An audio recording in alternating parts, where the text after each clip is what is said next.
இன்றைக்கு என்னுடைய மெசேஜோட தலைப்பு என்னன்னு சொல்லி பார்த்தீங்கன்னா, how to live a successful life.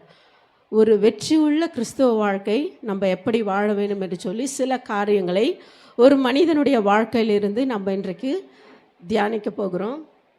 இப்போது ஃபார் எக்ஸாம்பிள், நம்ம ஏதாவது ஒரு போட்டியில் கலந்து கொள்ள வேண்டும் என்று சொன்னால் நம்ம எல்லாரும் என்ன நினைப்போம்? அந்த போட்டியில் ஜெயம் பெருக வேண்டும் என்று நினைப்போம். யாராவது நினைப்பீங்களா நான் தோல்வி பண்ணோன்ட்டு? ஹல்லேலூயா. யாருமே நினைக்க மாட்டோம். எல்லாரும் என்ன நினைப்போம்?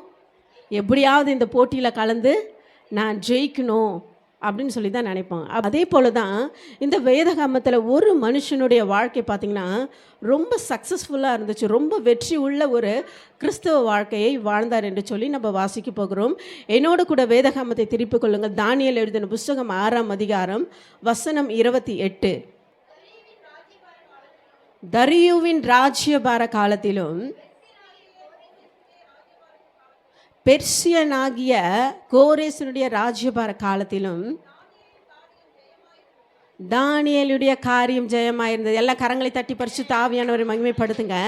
இந்த தானியேலுடைய வாழ்க்கை எப்படி சக்ஸஸ்ஃபுல்லாக இருந்தது, எப்படி அவனுடைய வாழ்க்கை ஜெயமுள்ளதாய் மாறினது என்று சொல்லி இவருடைய வாழ்க்கையிலிருந்து சில காரியங்களை இந்த நாளில் கூட நம்ம தியானிக்க போகிறோம். தியானிக்க போகிறதுக்கு முன்பதாக யார் இந்த தானியேல் என்று சொல்லி நம்ம பார்க்கணும். தானியேல் 1:3 வாசிங்க. இந்த இடத்துல பார்த்தீங்கன்னா தானியேலை பற்றி போடப்பட்ட தானியேலும் அவனோடு கூட இருந்த 3 ஃப்ரெண்ட்ஸ், சாத்ராக், மேஷாக், ஆபேத்நேகோ. இவங்க பார்த்தீங்கன்னா யாதொரு மாசும் இல்லாதவர்களும் அழகானவர்களும் சகல ஞானத்தில் தேறினவர்களும் அறிவாளியும் சிறந்தவர்களும் கல்வியில் நிபுணரும் ராஜாவின் அரண்மனையிலே சேவிக்க திறமை உள்ள சில வாலிபர்களை கொண்டு வரவும் ராஜா கட்டளையிட்டார். ஹல்லேலூயா. அப்போ தானியேல் என்பவர் எப்படிங்க? ரொம்ப அழகாக இருந்தார், ரொம்ப அறிவாளியாக இருந்தார், ரொம்ப திறமை உள்ள ஒரு வாலிபராக இருந்தாருங்க. ஹல்லேலூயா. ஸோ எப்படி இவருடைய வாழ்க்கை ஒரு சக்ஸஸ்ஃபுல்லாக மாறுச்சுன்னு நீங்கள் சொல்லி பார்த்தீங்கன்னா, என்னோடு கூட வேதகாமத்தை திருப்பிக் கொள்ளுங்கள். தானியேல் எழுதின புஸ்தகம் 1ஆம் அதிகாரம் வசனம் 4 வாசிங்க.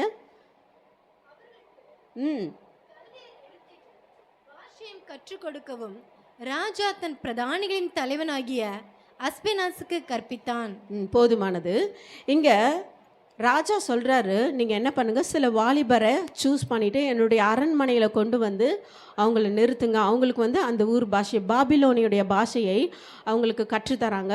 அப்போ அவங்க 4 பேரும், சாத்ராக், மேஷாக், ஆபேத்நேகோ, தானியேல், இந்த 4 பேரும் ராஜாவினுடைய அரண்மனையில் உட்கார்ந்துருக்காங்க. ராஜாவுக்கு துணையாக அந்த தேசத்தை ஆளுவதற்கு அவங்க உதவியாக இருக்காங்க. ஸோ இவங்களுக்கு என்ன பண்ணுறாருன்னா, ராஜா இவங்க இன்னும் ஸ்ட்ரென்த்தாக இருக்கணும், இன்னும் இவங்க பலசாலியாக இருக்கணும்னு சொல்லிட்டு அவர் என்ன பண்ணுறாரு, அந்த அதிகாரிக்கு கட்டளையிடுறாரு. அடுத்த வசனம் வாசிங்க.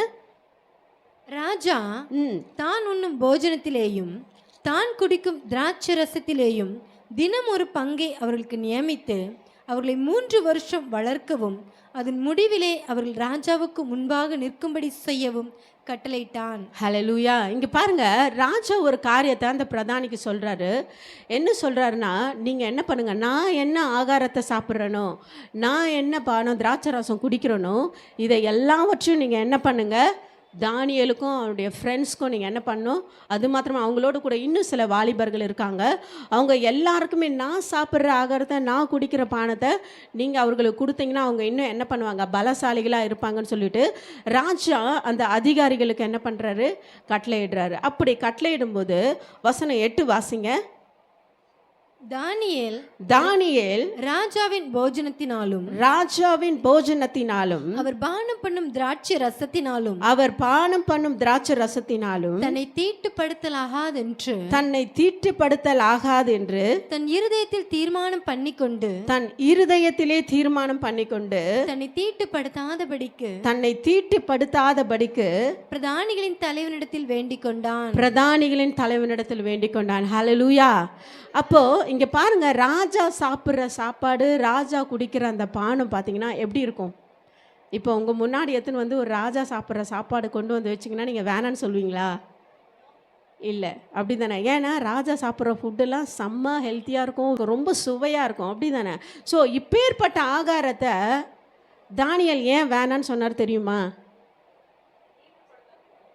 அவர் தன்னுடைய இருதயத்தில் வந்து அவர் என்ன பண்ணாராம், ஒரு தீர்மானம் எடுத்தாராம். இந்த ஆகாரத்தை நான் சாப்பிட்டேன்னா ஆண்டவருக்கு பிரியமில்லாமல் போயிடுவேன்னு சொல்லிட்டு அவர் என்ன பண்ணார் தெரியுமா? ஒரு இருதயத்திலே தீர்மானம் பண்ணினார். ஆண்டவருக்காக அவர் பரிசுத்தமாய் தன்னுடைய சரீரத்தை உணர்ந்தார். அவர் ஏன் தெரியுமா இந்த ஆகாரத்தை சாப்பிடல? ராஜா சாப்பிட்ற சாப்பாடு எல்லாம் ராஜா சாப்பிட்றதுக்கு முன்னாடி அவங்க என்ன பண்ணுவாங்களாம், விக்கிரகங்களுக்கு படைப்பார்களாம். அல்லேலூயா. அப்போது வேதம் மிக தெளிவாக சொல்கிறது, விக்கிரகங்களுக்கு படைக்கப்பட்ட உணவுக்கு நம்ம வந்து என்ன பண்ணோம், எச்சரிக்கையாக இருக்கணும். அல்லேலூயா. இன்றைக்கி வந்து நம்ம கிட்ட யாராவது ஒரு ஆகாரத்தை வந்து கொடுத்தாங்கன்னா நம்ம என்ன பண்ணுறோம், ஆமேன் அல்லேலூயா சோதரம் அப்படின்னு சொல்லிட்டு என்ன பண்ணிடுறோம், என்ன ஏதுன்னு விசாரிக்காமல் சாப்பிட்டுடுறோம். ஆனால் வேதம் மிக தெளிவாய் சொல்கிறது, விக்கிரகங்களுக்கு படைக்கப்பட்ட உணவுக்கு நம்ம என்ன பண்ணணும், எச்சரிக்கையாக இருக்கணும். இந்த தானியேல் பாருங்க, அவனுடைய இருதயத்திலே தீர்மானம் பண்ணி கொண்டான். அவன் ஆண்டவருக்காக பரிசுத்தமாக உண்மையாக இருக்க வேண்டும் என்று சொல்லி அந்த அதிகார இடத்துல போய் கேட்கிறாரு, ஐயா ராஜா சாப்பிட்ற சாப்பாடெல்லாம் எனக்கு வேணாம் ஐயா, நீங்கள் சாதாரண பருப்பு கறியை மட்டும் எனக்கு கொடுங்க அப்படின்னு சொல்லிட்டு இவர் என்ன பண்ணுறாரு, போய் ரெக்வஸ்ட் பண்ணி கேட்குறாரு. அப்போ அந்த அதிகாரி பயப்படுறாரு, ஐயோ இது எப்படி, என்னால் முடியாது அப்படின்னு சொல்லிட்டு அவர் அந்த அதிகாரி பயப்படுறாரு. அப்போ அவர் சொல்கிறார், 10 நாள் வரைக்கும் எங்களை என்ன பண்ணுங்கள், நீங்கள் டெஸ்ட்டு பண்ணுங்கள், 10 நாள் வரைக்கும் எங்களை சோதித்து பாருங்கள், அதுக்கப்புறம் நாங்கள் மெலிஞ்சு போயிருந்தா நீங்கள் மறுபடியும் அந்த ஆகாரத்தை கொடுங்க அப்படின்னு சொல்லிட்டு அவர் ரெக்வஸ்ட் பண்ணதுனால 10 நாள் வரைக்கும் அவங்களுக்கு என்ன பண்ணாங்க, பருப்பு சாதாரண காய்கறிகள் மட்டும் தான் கொடுத்தாங்க. ஆனால் மற்ற வாலிபர்கள்லாம் ராஜா சாப்பிட்ட அந்த உணவு டெலிஷியஸ் ஃபுட் அவங்க சாப்பிட்டாங்க, அந்த திராட்சை ரசத்தெல்லாம் குடித்தாங்க. 10 நாள் கழித்து பார்த்தீங்கன்னா அந்த வாலிபர்களை காட்டிலும் இந்த வாலிபர்கள் எப்படி இருந்தாங்க, அவங்களுடைய ஃபேஸ்லாம் ரொம்ப பிரைட்டாக இருந்தது, ரொம்ப ஷைனிங்காக இருந்தாங்க. அப்போ அவர் என்ன பண்ணுறாரு, 3 வருஷமும் அவங்க என்ன பண்ணாங்க, ராஜா சாப்பிட்ட உணவை சாப்பிடலைங்க. ஹல்லேலூயா. இந்த தானியேல் பார்த்தீங்கன்னா அவருக்குள்ள ஒரு தீர்மானம் பண்ணினார், நான் என்னுடைய சரீரத்தை தீட்டுப்படுத்த மாட்டேன், நான் என் ஆண்டவரை துக்கப்படுத்த மாட்டேன், நான் என்னுடைய சரீரத்தை மாசுபடுத்த மாட்டேன்னு சொல்லி வேதம் மிக தெளிவாக சொல்கிறது. 1 கொரிந்தியரில், நீங்கள் ஒருவன் தேவனுடைய ஆலயத்தை கெடுத்தால் தேவன் அவனை கெடுப்பாருங்க. ஹல்லேலூயா. நீங்களே அந்த ஆலயம், நம்மளுடைய சரீரம்தான் தேவனுடைய ஆலயமாக இருக்கிறது. நம்முடைய இருதயத்தில் தேவனை துக்கப்படுத்தக்கூடிய காரியங்கள் ஒரு நாளுமே நம்முடைய வாழ்க்கையில் செய்யவே கூடாதுங்க. நம்ம ஆண்டவர் நம் பக்கத்திலே இருந்து நம்மை பார்த்து கொண்டே இருக்கிறாருங்க. ஆண்டவர் நம்முடைய சரீரத்தை ஆலயமாக பார்க்கிறார். அதனால் விக்கிரகங்களுக்கு படைக்கப்பட்ட உணவுக்கு நம்ம எச்சரிக்கையாக இருந்து ஆண்டவருக்காக பரிசுத்தமாய் நம்முடைய சரீரத்தை பாதுகாத்து கொள்ள வேண்டும். யாராவது ஒருத்தர் வாசிங்க, வெளிப்படுத்தல் எழுதின புத்தகம் 22ஆம் அதிகாரம் வசனம் 11-12 வாசிங்க. வெளிப்படுத்துதல் 22ஆம் அதிகாரம் வசனம் 11-12.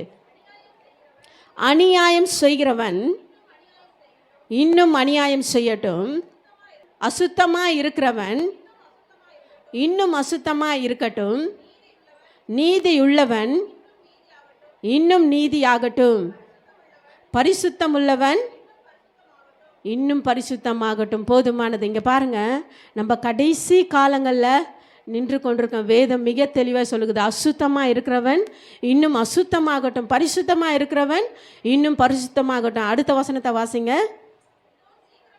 இதோ சீக்கிரமாய் வருகிறேன், அவன் அவனுடைய கிரியையின்படி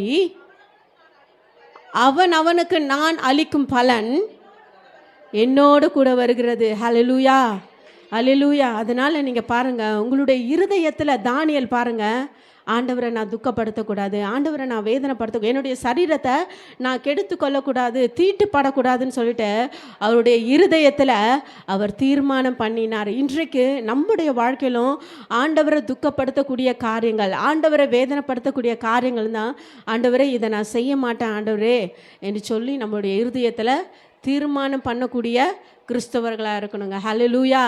அவர் தீர்மானம் பண்ணி தேவனுக்கு உண்மை உள்ளவராய் அவர் வாழ்ந்ததினால அவருடைய வாழ்க்கை பாருங்கள், 2 ராஜாக்களுடைய மத்தியில் அவருடைய காரியம் எல்லாமே வெற்றி உள்ள வாழ்க்கையை அவர் வாழ்ந்தாருங்க. ஹல்லேலூயா. இன்றைக்கி நிறைய பேருடைய வாழ்க்கையில் எது செஞ்சாலும் ஒரு ஆசீர்வாதமே இருக்காது, எதை செஞ்சாலுமே ஒரு தோல்வியில் தான் முடியும். அப்போ நீங்கள் ஆண்டவர் சமூகத்தில் உட்கார்ந்து ஜெபிங்க. ஆண்டவர் உங்களுக்கான காரியத்தை அவர் கட்டாயம் வெளிப்படுத்துவார். ஆண்டவர்கிட்ட கேளுங்க, ஏசப்பா என்னுடைய இருதயத்தில் ஆண்டவரே நான் பரிசுத்தமாக இருப்பேன் என்று சொல்லி நீங்கள் ஒரு தீர்மானம் எடுங்களேன். நீங்கள் செய்கிற ஒவ்வொரு காரியமும் ஆண்டவர் சக்ஸஸ்ஃபுல்லாக மாற்றுவார். அல்லேலூயா. முதல் காரியம் பார்த்தீங்கன்னா தானியேல் என்ன பண்ணார்? இருதயத்தில் தீர்மானம் பண்ணினார். ரெண்டாவது காரியம் வாசிங்க, தானியேல் 6:3. தானியேல் 6:3. இப்படி இருக்கையில் தானியேல் பிரதானிகளுக்கும் தேசாதிபதிகளுக்கும் மேற்பட்டவனாய் இருந்தான். தானியேலுக்குள் விசேஷித்த ஆவி இருந்தமையால் அவனை ராஜ்யம் முழுமைக்கும் அதிகாரியாக ஏற்படுத்த ராஜா நினைத்தான். ஹல்லேலூயா, ஹல்லேலூயா. இங்கே பாருங்க, தானியேலுக்குள்ள என்ன இருந்துதான்? சத்தமா சத்தமா தானியேலுக்குள்ள ஒரு விசேஷித்த ஆவி இருந்துதாங்க. ஹல்லேலூயா. இன்னைக்கு நீங்கள் வேதத்தில் பார்க்க போனீங்கன்னா 2 வகையான ஆவி இருக்குது. ஒன்று பார்த்தீங்கன்னா அசுத்தாவி, இன்னொன்று பார்த்தீங்கன்னா பரிசுத்தாவி. ஈவில் ஸ்பிரிட் இருக்குது, ஹோலி ஸ்பிரிட் இருக்குது. இங்கே பார்த்தீங்கன்னா அசுத்தாவி 17 வகையான ஈவில் ஸ்பிரிட் இருக்குது. அது என்னென்னு சொல்லிட்டு நான் சுருக்கமாய் சொல்லி முடிக்கிறேன். நோட் புக் இருந்தால் நீங்கள் நோட் பண்ணிக்கோங்க. முதல் பார்த்தீங்கன்னா ஸ்பிரிட் ஆஃப் டிவினேஷன், அதாவது முதல் ஆவி என்னன்னு சொல்லி பார்த்தீங்கன்னா ஜோசியம் பார்க்குற ஆவி. இன்றைக்கி நிறைய பேர் பார்த்தீங்கன்னா நல்ல நேரம் கெட்ட நேரம் ஜோசியம் பார்ப்பாங்க. ஐயோ இந்த நேரத்தில் நான் வெளியில் போனால் இந்த காரியம் எனக்கு சக்ஸஸ்ஃபுல்லாக முடியாதுன்னு சொல்லிட்டு நிறைய பேர் என்ன பண்ணுவாங்க? ஜோசியம், நாள், கிழமை இதை எல்லாமே பார்த்துட்டு தான் வெளியே போவாங்க. இப்பேற்பட்ட ஆவிகளிலிருந்து நம்ம என்ன பண்ணோம்? விலகி இருக்கணும். ரெண்டாவது காரியம் பார்த்தீங்கன்னா ஃபெமிலியர் ஸ்பிரிட். அதாவது நிறைய பேர் என்ன நினைப்பாங்கன்னா, நான் ரொம்ப ஃபேமஸ் ஆகணும்னு சொல்லிட்டு ஏதாவது ஒரு காரியத்தில் செஞ்சு ஏதாவது ஒரு காரியத்தில் பாவத்தில் மாட்டிட்டு தவிப்பாங்க. மூன்றாவது பார்த்தீங்கன்னா ஸ்பிரிட் ஆஃப் ஜெலசி, பொறாமையின் ஆவி. இன்னைக்கு நிறைய பேருக்குள்ள இந்த பொறாமையின் ஆவி தான் என்ன பண்ணுது? கிரியை செய்து கொண்டிருக்குது. ஒருவேளை நமக்கு அறியாமலே இந்த ஆவி நமக்குள்ளே இருந்துன்னா நம்ம என்ன பண்ண? ஜெபம் பண்ணி அதை கட்ட வேண்டும். நான்காவது ஆவி என்னன்னு சொல்லி பார்த்தீங்கன்னா லையிங் ஸ்பிரிட், அதாவது பொய் சொல்கிற ஆவி. இன்னைக்கு ஒரு பழமொழி சொல்லுவாங்க, ஒரு பொய்யை மறைக்க எத்தனை பொய் சொல்லுவாங்க? 1000 பொய்யா 9 பொய்யா? ஒரு பொய்யை மறைக்க 10 பொய் சொல்லுவாங்க. ஸோ இன்றைக்கி எந்த ஒரு காரியம் எடுத்தாலும் சின்ன சின்ன காரியங்களுக்கு நிறைய பேர் என்ன பண்ணுறாங்க? பொய் சொல்கிறாங்க. ஐந்தாவது பார்த்தீங்கன்னா ப்ரவர் ஸ்பிரிட், அதாவது மூர்க்கமான ஆவி. எதை சொன்னாலும் கேட்கவே மாட்டாங்க, எதுக்கு எடுத்தாலும் என்ன பண்ணுவாங்க? அவங்க கோபப்படுவாங்க. ஹல்லேலூயா. இந்த மூர்க்கமான ஆவி என்ன பண்ணாங்க? எதையுமே காதில் வாங்கிக்காது. நான் சொல்கிறது தான் சட்டம் அப்படின்னு சொல்லிட்டு சில ஆவிங்கெல்லாம் இருக்குது. அல்லேலூயா. அது மாத்திரமில்ல, ஆறாவது பார்த்தீங்கன்னா ஸ்பிரிட் ஆஃப் ஹார்டிசம், அதாவது அகந்தையின் ஆவி, பெருமையின் ஆவி. சில பேர் பார்த்தீங்கன்னா நிறைய படிச்சுட்டாங்கன்னா, என்ன மாதிரி யாரும் படிக்கலை, என்ன மாதிரி யாரும் ட்ரெஸ் பண்ண முடியாது, என்ன மாதிரி யாரும் இருக்க முடியாதுன்னு சொல்லிட்டு அவங்களுக்குள்ள நிறைய பெருமை நாவி இருக்கும். இந்த பெருமை நாவிலாம் நம்ம என்ன பண்ணோம்? எடுத்து போடணும். ஏழாவது பார்த்தீங்கன்னா ஸ்பிரிட் ஆஃப் ஹெவினஸ். சில பேர் என்ன பண்ணுவாங்க? அவங்க இதயம் ஃபுல்லாக ஒரே கவலையாகவே இருக்கும், எப்போ பார்த்தாலும் சோகமாகவே இருக்கும், சிரிக்காது. ஹல்லேலூயா. அவங்க மனசில் ஃபுல்லாக என்ன இருக்குது? கவலையினால் நிறைந்து இருக்கிறதுங்க. ஸோ இந்த கவலைப்படுறது கூட ஒரு ஸ்பிரிட்டு தான். உங்களுக்குள்ள கவலையின் ஆவி வந்தால் நீங்கள் என்ன பண்ண? இயேசுவின் நாமத்தினால I cancel in the name of Jesus. இயேசுவின் நாமத்தினால இந்த கவலையின் ஆவியை என்னை விட்டு எடுத்து போடுங்க ஏசப்பான்னு சொல்லிட்டு நீங்கள் என்ன பண்ணணும்? ஜெபிக்கணும். எட்டாவது பார்த்தீங்கன்னா ஸ்பிரிட் ஆஃப் ஹோடம்ஸ், அதாவது விபச்சாரத்தின் ஆவி. இன்றைக்கி பார்த்தீங்கன்னா உலகம் முழுவதும் விபச்சாரத்தின் ஆவினாலும் வேசித்தனத்தின் ஆவினாலும் நிறைஞ்சிருக்குது. இதுக்கு காரணம் ஃபுல்லாகவே மொபைல். இந்த பாவம்லாம் எங்கேருந்து வருதுங்க? மொபைலில். சின்ன பிள்ளைங்களுக்கெலாம் நம்ம என்ன பண்ணிடுறோம்? ஃபோனை கொடுத்துறோம். இது எல்லாமே நம்ம அவாய்ட் பண்ணுங்க. இன்றைக்கி ஒரு காரியத்தை சொல்கிறேன் பாருங்கள், விபச்சாரம் வேசித்தனம் நீங்கள் பண்ணிங்கன்னா ஆண்டவருக்கு அருவருப்பானவர்கள் என்று வேதம் சொல்லுகிறதுங்க. ஆண்டவருக்கு பிடிக்காத ஒரு காரியம், முதல் காரியம் விக்கிரகம், ரெண்டாவது விபச்சாரம் வேசித்தனம், மூன்றாவது பார்த்திங்கன்னா பொறாமை. இந்த 3 காரியங்களும் கர்த்தர் அருவருக்கிற ஒரு காரியம். ஹல்லேலூயா. அதனால் நீங்கள் நினைக்கலாம், நான் தப்பு செய்யும்போது என் ஹஸ்பண்ட் பார்க்கல, நான் தப்பு பண்ணும்போது என் மனைவி பார்க்கல. பிள்ளைங்க நினைக்கலாம், நான் போய் தப்பு பண்ணுறேன், எங்கள் அம்மா அப்பாக்கெலாம் தெரியாது, எங்கள் அம்மா அப்பா வீட்டில் இருக்காங்க, நான் காலேஜில் இருக்கிறேன் அப்படின்னு சொல்லிட்டு நீங்கள் இந்த மாதிரியான ஆவிக்குள்ளே இருப்பீர்கள் என்று சொன்னால் தேவனுக்கு கணக்கு கொடுக்க வேண்டும். ஹல்லேலூயா. ஆண்டவர் பார்த்து கொண்டே இருக்கிறாருங்க. மனுஷனுக்கு நீங்கள் கணக்கு கொடுக்க வேண்டியது இல்லைங்க, தேவனுக்கு கணக்கு கொடுக்கணும். ஒவ்வொரு நாளுமே ஆண்டவர் உங்கள் பக்கத்தில் இருந்து கொண்டு நீங்கள் என்ன செய்கிறீங்கன்னு உங்களையே பார்த்துட்டு இருக்காருங்க. ஹல்லேலூயா. 9வது பார்த்தீங்கன்னா ஸ்பிரிட் ஆஃப் இன்ஃபர்மேட்டிவ், பலவீனமான ஆவி. ஒரு சபையில் பார்த்தீங்கன்னா ஒரு குணமுள்ள ஒரு ஸ்திரீ இருந்திருக்காங்க. அவங்க எத்தனை வருஷம் கட்டப்பட்டிருந்தாங்களாம்? 18 வருஷம். பலவீனப்படுத்துகிற ஆவி வந்து பார்த்தீங்கன்னா அந்த சகோதரிக்குள்ள கிரியை செய்து கொண்டிருந்த ஆண்டவர் அவளை என்ன பண்ணார்? கட்ட விழுத்து விட்டாருங்க. பலவீனமான ஆவி. இன்றைக்கி பார்த்தீங்கன்னா நிறைய பேர் என்ன, ஐயோ எனக்கு நிறைய பலவீனம், என்னுடைய சரீரத்தில் பலவீனமாக இருக்கிறது, என்னால் எந்த ஒரு காரியத்தையுமே செய்ய முடியலன்னு சொல்லிட்டு அவங்க என்ன பண்ணுவாங்க? வேதனைப்படுவாங்க. இந்த மாதிரியான ஸ்பிரிட் உங்களுக்குள்ளே இருந்தனா இயேசுவின் நாமத்தினால், ஆண்டவரே இந்த பலவீனத்தை விட்டு என்னை எடுத்து போடுங்க ஏசப்பான்னு சொல்லி நீங்கள் ஜெபிக்கும் போது ஆண்டவர் அந்த பலவீனத்தை எடுத்து போடுற. 10வது பார்த்தீங்கன்னா டெஃப் அண்ட் டம் ஸ்பிரிட், அதாவது காது கேட்காத ஊமையாக இருக்கிற ஸ்பிரிட் இருக்காங்க. அல்லேலூயா. ஆண்டவர் இந்த ஸ்பிரிட்டை ஓட்டினாரா இல்லையா? ஒரு சிலவங்கெல்லாம் பார்த்தீங்கன்னா ஆலயத்துக்கு வந்துட்டே இருப்பாங்க, எவ்வளோ சத்தியம் கேட்டாலும் செவிட்டு விரியனை போல் அவங்க உட்காந்துட்டு இருப்பாங்க. ஆண்டவர் வந்து அவங்களுக்கு தான் பேசுவார். ஆண்டவர் அவங்களுக்கு தான் பேசுவார். அவங்க என்ன நினைப்பாங்க? ஆண்டவர் எனக்கு பேசலை, ஆண்டவர் யாருக்கோ பேசுகிறான்னு சொல்லிட்டு செவிட்டு விரியனை போல் என்ன பண்ணுவாங்க? அவங்க காதை மூடிட்டு உட்காந்துட்டு இருப்பாங்க. இதுவும் ஒரு வகையான ஸ்பிரிட். 11வது ஸ்பிரிட் என்னன்னு சொல்லி பார்த்தீங்கன்னா ஸ்பிரிட் ஆஃப் பாண்டேஜ், அடிமைத்தனத்தின் ஆவி. இன்றைக்கி பிசாசு பார்த்தீங்கன்னா நிறைய அடிமைத்தனத்தின் ஆவி இருக்குங்க. சில பேர் என்ன பண்ணுவாங்க? குடியிலேருந்து அவங்களால விடுதலை குடி வந்து அவங்கள அடிமைப்படுத்திருக்கோம். அவங்கள என்ன பண்ணியிருக்கோம்? அடிமைத்தனத்தின் ஆவி அவங்களுக்குள்ளே இருக்கும். ஆனால் ஜெபிக்கும் போதே கர்த்தர் அவங்களுக்கு விடுதலை. 12வது பார்த்தீங்கன்னா ஸ்பிரிட் ஆஃப் ஃபியர், பயத்தின் ஆவி. எதை பார்த்தாலும் பயம், எதுக்கு எடுத்தாலும் பயம். இதுவும் இந்த மாதிரியான ஸ்பிரிட்டு நிறைய கிறிஸ்தவர்களுக்குள்ளே இருக்குது. ஆண்டவர்கிட்ட ஜெபிக்கும் போது ஆண்டவர் இந்த பயத்திலிருந்து கட்டாயம் விடுதலை தருவார். 13வது ஸ்பிரிட் என்ன சொல்லி பார்த்தீங்கன்னா செடியூசிங் ஸ்பிரிட், அதாவது வஞ்சகத்தின் ஆவி. ஹல்லேலூயா. நம்ம கடைசி காலத்தில் நின்று கொண்டிருக்கோங்க. ஆண்டவரை அறிந்தவர்களும் ஊழியம் செய்கிறவர்களும் வஞ்சிக்கப்படுவார்கள் என்று வேதத்தில் எழுதப்பட்டிருக்கிறது. அல்லேலூயா. அதனால் ரொம்ப தெளிந்த புத்தி உள்ளவர்களாக இருங்க. தெளிந்த புத்தி உள்ளவர்களாக இருக்கும்போது தான் வஞ்சகத்தின் ஆவிலேருந்து நீங்கள் விடுதலையாக்க முடியும். ஏவாள் எப்படி விழுந்தாங்க தெரியுமா? சர்ப்பமானது மிகவும் வஞ்சமாக இருந்துதான், ரொம்ப தந்திரமாக இருந்ததாங்க. போயிட்டு ஏவாள் கிட்ட பேசிச்சு, ஆண்டவர் உங்களை இந்த நன்மை தீமை அறியத்தக்கதான பழத்தை சாப்பிட வேணான்னு சொன்னது உண்டோ? அப்படி தான் பிசாசு வந்து என்ன பண்ணுவான்? நம்ம கிட்ட பேசுவான். இல்லை இல்லை, சின்ன தப்பு தான், பண்ணிடு. அப்படி தான் வந்து என்ன பண்ணுவான் பிசாசு? ஃப்ரெண்ட்ஸ் மூலயமா பண்ணுவான், ஒருவேளை கணவன் மனைவி மூலமாக, பிள்ளைகள் மூலயமா. எல்லாவற்றுக்கும் நம்ம மிகுந்த தெளிவுள்ளவர்களாக இருக்கணும். காலம் மிக சமீபமாக இருக்குது. ஆண்டவருடைய வருகை மிக சமீபமாக இருக்குது. கடைசி காலத்தில் நம்ம நின்று கொண்டு இருக்கிறோங்க. இந்த வஞ்சகத்தின் ஆவிலேருந்து நம்ம தெளிவாக இருக்கணும், ஜெபிக்கக்கூடியவர்களாக இருக்கணுங்க. 14வது பார்த்திங்கன்னா ஸ்பிரிட் ஆஃப் ஆன்டி கிரைஸ்ட், அந்த கிறிஸ்துவின் ஆவி. இன்றைக்கி நிறைய பேர் ஆண்டவரை பற்றி சொல்லுவாங்க, திடீர்னு என்ன பண்ணுவாங்க? நான் தான் ஏசப்பானிடுவாங்க. அந்தமாரி ஆவிங்களுக்கெல்லாம் என்ன பண்ணணும்? ரொம்ப தெளிவுள்ளவர்களாக இருக்கணும். 15வது பார்த்தீங்கன்னா ஸ்பிரிட் ஆஃப் எரர், பிழையின் ஆவி. நிறைய தப்பு என்ன பண்ணிக்கொண்டே இருப்பாங்க. 16வது பார்த்தீங்கன்னா த ஸ்பிரிட் ஆஃப் பாவர்ட்டி, வறுமையின் ஆவி. வறுமையாக இருப்பாங்க. இதெல்லாம் நம்ம என்ன பண்ணோம்? கட்டி ஜெபிக்கணும். ஏசப்பா என் குடும்பத்தில் காணப்படுகிற இந்த வறுமையின் ஆவிகளாம் என் குடும்பத்தை விட்டு எடுத்து போடுங்க ஏசப்பான்னு சொல்லலாம். 17வது ஸ்பிரிட் என்னன்னு சொல்லி பார்த்தீங்கன்னா ஸ்பிரிட் ஆஃப் டெத். என்ன பண்ணாலும் சின்ன சின்ன காரியங்களுக்கு அவங்க போய் என்ன பண்ணுவாங்க? சூசைட் அட்டன் பண்ண ட்ரை பண்ணுவாங்க. ஐயோ எனக்கு வாழவே பிடிக்கல, நான் போய் செத்துடுறேன் அப்படின்னு சொல்லிட்டு என்ன பண்ணுவாங்க? இப்படி ஒரு தகாத காரியங்கள்லாம் அவங்களுக்குள்ளே இருக்கும்போது அது மரணத்தின் ஆவி.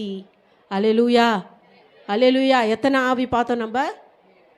17 வகையான ஆவியை நம்ம பார்த்தோம். நம்ம எல்லாம் ரொம்ப நல்லவங்க தான், அல்லேலூயா. ஆனால் பிசாசு நமக்குள்ளே இருந்து இத்தனை வகையான ஸ்பிரிட்டை நமக்குள்ளே என்ன பண்ணுறான்? ஏவி விடுகிறான். அல்லேலூயா. தானியேலுக்குள்ள அப்போ என்ன மாதிரி ஆவி இருந்தது தெரியுமா? அவருக்குள்ள என்ன ஆவி இருந்தது? விசேஷித்த ஆவி இருந்தது. அவருக்குள்ள என்ன ஆவி இருந்தது என்று சொல்லி நம்ம பார்க்கலாம். ஏசாயா 11:2 வாசிங்க.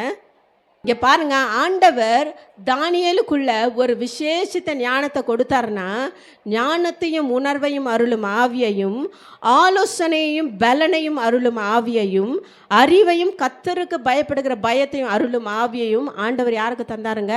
தானியேலுக்கு கொடுத்தார். ஹல்லேலூயா. தானியேலுக்குள்ள அந்த விசேஷித்த அபிஷேகமோ விசேஷித்த ஞானமோ இருந்ததுனால அவன் ஆண்டவருக்கு பயந்தாங்க. ஹல்லேலூயா. நீங்கள் ஆண்டவருக்கு பயந்து பாருங்களேன், எல்லா வகையான ஆசீர்வாதத்தையும் ஆண்டவர் உங்கள் கண் முன் நிறுத்துவாருங்க.